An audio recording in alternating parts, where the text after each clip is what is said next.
अभी तक मैं आपको उसकी 2 वीडियो प्रोवाइड करा चुका हूं और आज ये वीडियो नंबर 3 है जिसमें हम लोग बात करेंगे आज 2 क्लोट टेस्ट के साथ। तो गाइस जुड़े रहिएगा साथ में और बने रहिएगा हमारे साथ में। आज का जो क्लोट टेस्ट नंबर 1 है यह है हमारा एमबी बुक से स्टेनोग्राफर सेट का वीडियो नंबर सेट नंबर 1। कह रहा है कि to every foreign dash India has something to dash those fascinated with our past can feast their eyes on the dash to every foreign dash। बच्चों foreign यानी कि विदेशी, जब भी कोई बच्चा विदेश से आता है बच्चों घूमने के लिए वहां पे चाहूंगा तो उसको हम लोग बोलते हैं टूरिस्ट। क्या बोलते हैं बच्चों उसको? Tourist. To every foreigner foreign tourist. तो यहाँ पे आपका हो जाएगा इसका आंसर टूरिस्ट ही करेक्ट, क्योंकि वो मैन नहीं है। मैन तो मतलब वो है ही पर्सन, ह्यूमन आप यहाँ पे नहीं लगाएंगे, यहाँ पे लगने वाला आपका टूरिस्ट।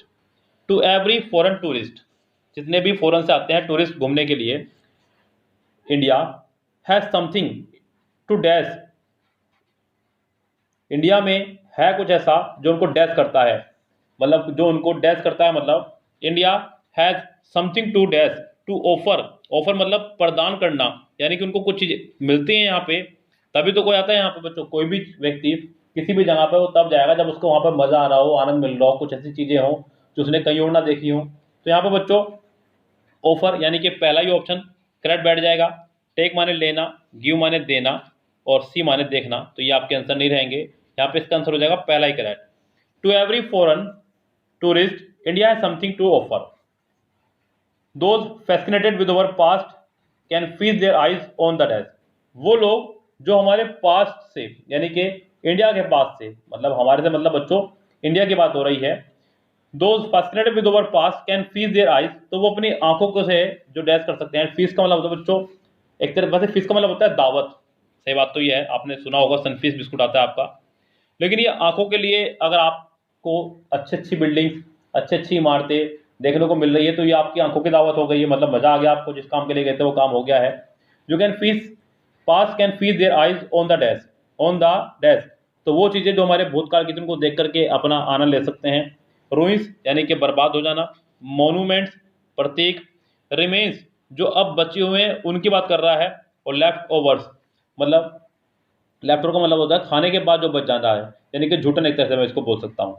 तो गैस यहाँ पर आपका आंसर हो जाएगा सी करेक्ट 68 में, क्योंकि उन बिल्डिंग्स की बात हो रही है जो अभी भी हैं। So those fascinated with our past can fees there eyes on the remains of formerly princely states the carefully restored palaces, जिनको जो है बहुत केयरफुली रखा गया है, उनके महल, उनके किले, उनके एंटिक कलेक्शन को। Those taken in by over dash, जिनको हमारे डैश के द्वारा जो है डैश किया गया है। Those taken in by over dash, over culture, over religion, over spirituality, over tradition. तो बच्चों यहाँ पे सेंटेंस में आपका हो जाएगा, देखते हैं अभी। Those taken in by over dash will find a number of dash waiting to have fresh recruits preferably from the dash west. बच्चों यहाँ पर आप लोगों को लगाना होगा रिलीजन।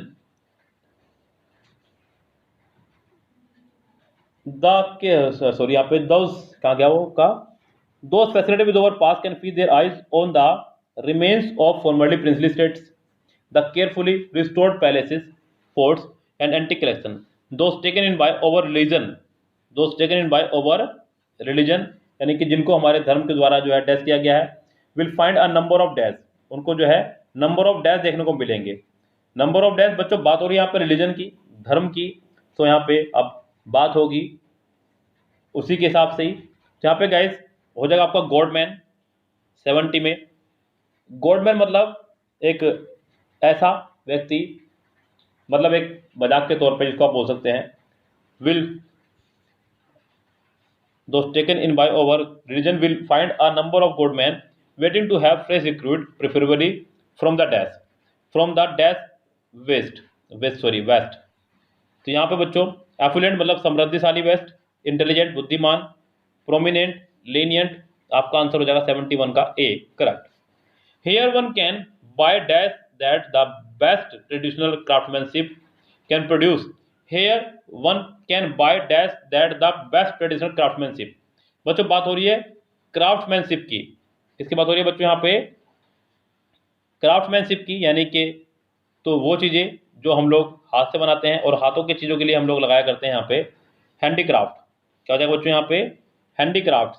तो यहाँ पे craftsmanship can buy handicraft that the best traditional craftsmanship can produce dash the to nature lovers, wildlife enthusiast, mountaineers और डाइवर्स। ये आगे पढ़ के पता चलेगा क्या कहना चाह रहा है।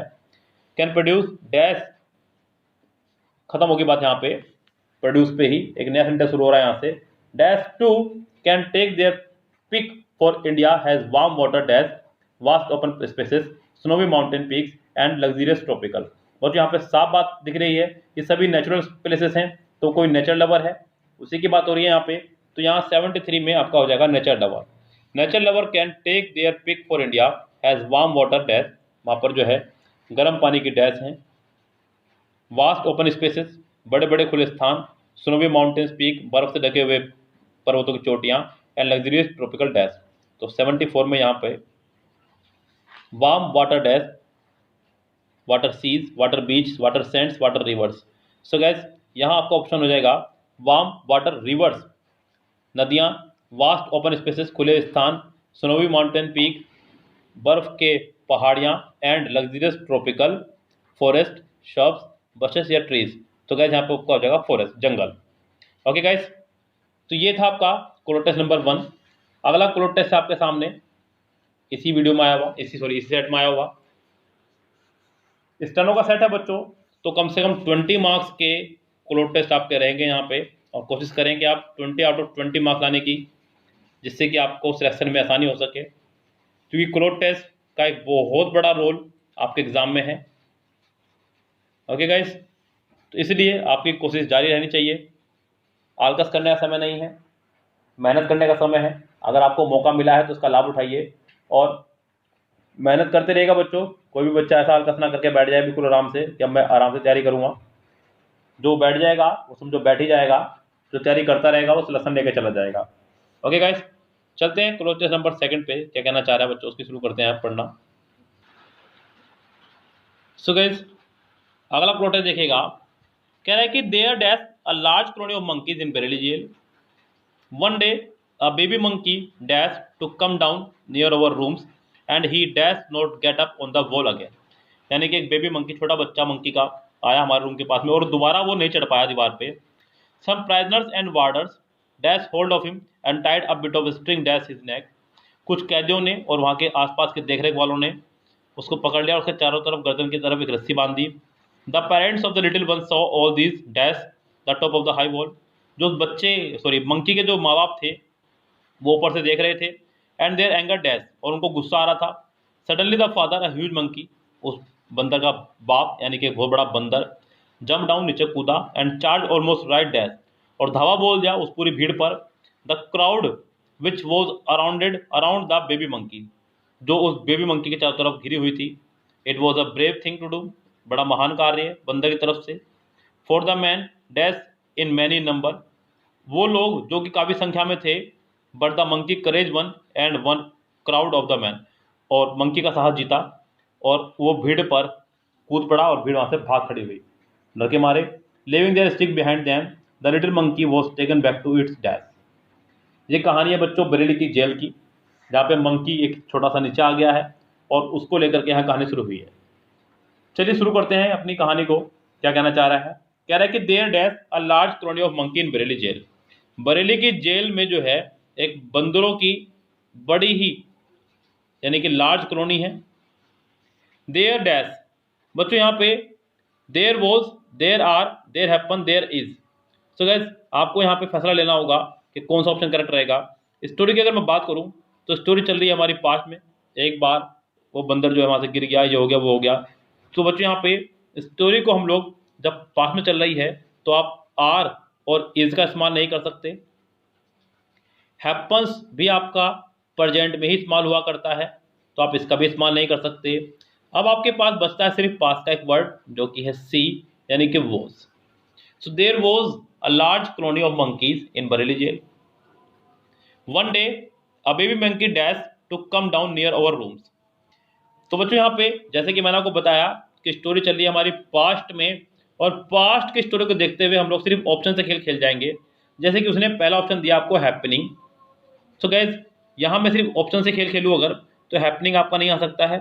हैपन वर्ब की फर्स्ट फॉर्म है, वर्ब की फर्स्ट फॉर्म हमारी प्रेजेंट में चला करती है, तो ये आपका नहीं आएगा। हैपन्स यानी कि वर्ब की फर्स्ट फॉर्म में एस या ई एस जो कि साफ साफ प्रेजेंट को इशारा करती है, ये भी आपका नहीं आएगा। तो आपकी मजबूरी बन जाएगी सिर्फ और सिर्फ डी लगाना, ना केवल मजबूरी बल्कि यही इसका आंसर भी होगा। सो क्या हो जाएगा answer, one day a baby monkey happen to come down near your room and he dash not get up, और वो दोबारा जो है नहीं चढ़ पाया दीवार पे। बस तो फिर से मैं बताऊंगा आपको कहानी चलिए पास्ट में। तो he could would can will, तो बच्चों कम से कम विल और कैन तो आप कट कर दीजिए, अब आपका बचता है सिर्फ कुड या फिर वुड। बच्चों कुड लगता है पास्ट की एबिलिटी के लिए, पास्ट की क्षमता के लिए, तो वो दोबारा नहीं चढ़ सका, सका के अर्थ में हम लोग कुड का इस्तेमाल कर सकते हैं, और यहाँ पे कुड का इस्तेमाल होगा क्योंकि स्टोरी चल रही है आपकी पास्ट में। One day a baby monkey happened to come down near our rooms and he could not get up on the wall again, और वो दीवार पर दोबारा नहीं चढ़ सका। सम प्राइजनर्स एंड वार्डर्स, कुछ कैदियों ने और वार्डर्स ने dash hold of him, dash hold of him, catch, cut, was cut, catching. जैसे कि आपको पता है स्टोरी चली है पास्ट में, तो आप यहाँ पे कैच यानी कि वर्ब की फर्स्ट फॉर्म नहीं लगा सकते क्योंकि इससे स्टोरी चली जाएगी हमारी प्रेजेंट में। कट जो कि सेकंड फॉर्म है आप लगा सकते हैं क्योंकि स्टोरी चली है पास्ट में। वॉज कट सेंटेंस को पैसिव ले जाएगा, कैचिंग आपका हो जाएगा कंटिन्यूअस। तो आपका आंसर हो जाएगा सिर्फ और सिर्फ बी करेक्ट, 79 का आंसर हो जाएगा B. Some prisoners and warders caught hold of him, उन्होंने उसको पकड़ लिया, and tied a bit of string. अब यहाँ पे और आपके लिए सियोरिटी हो गई है क्योंकि सेंटेंस जुड़ा है एंड से, एंड के पहले उसने सेकंड फॉर्म का इस्तेमाल किया है, एंड के बाद भी वो सेकंड फॉर्म का ही इस्तेमाल करने वाला है जो कि उसने किया है। तो गाइस ये हो गया फायदा आपका कि आपका यहाँ पे कट बिल्कुल ठीक है। And tied a bit of string, bit मतलब छोटी सी रस्सी का टुकड़ा जो है उन्होंने उसके डैश कर दिया हिज नेक। अब बच्चों ऑप्शन देखते हैं यहाँ पे, एट, अराउंड, ओवर या ऑन।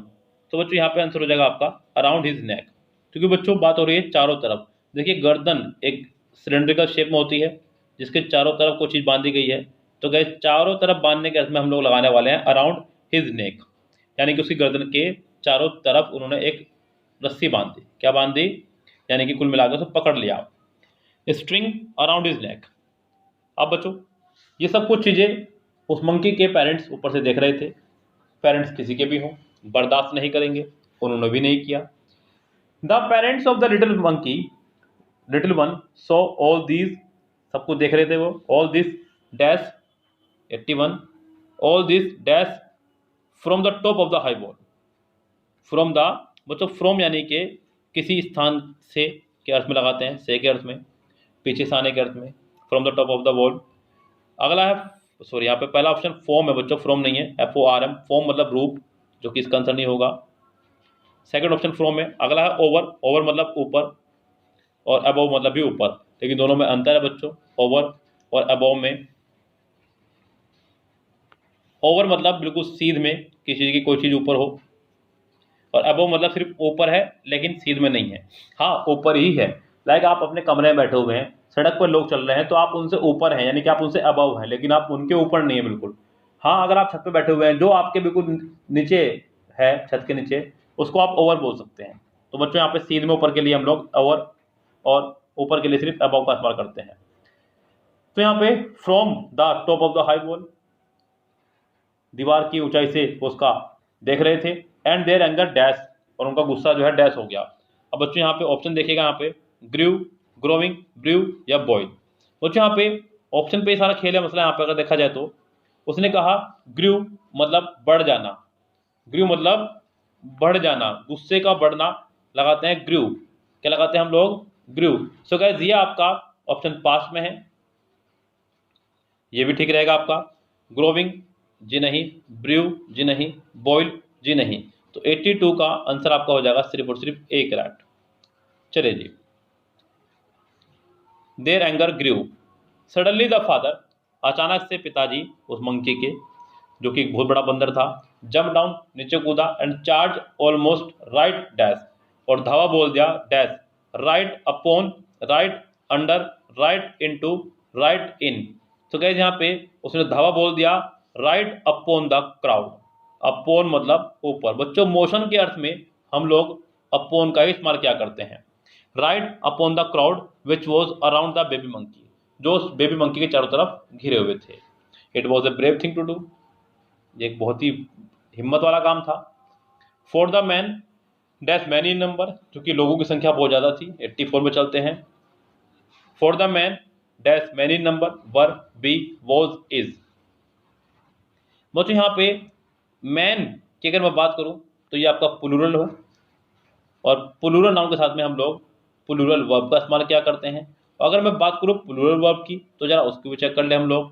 यहाँ पे मेरे पास वर्ब प्लूरल वर्ब है, बी हम नहीं लगा सकते क्योंकि बी जब तक नहीं आएगा जब तक उसके साथ और से काम ना चल जाए।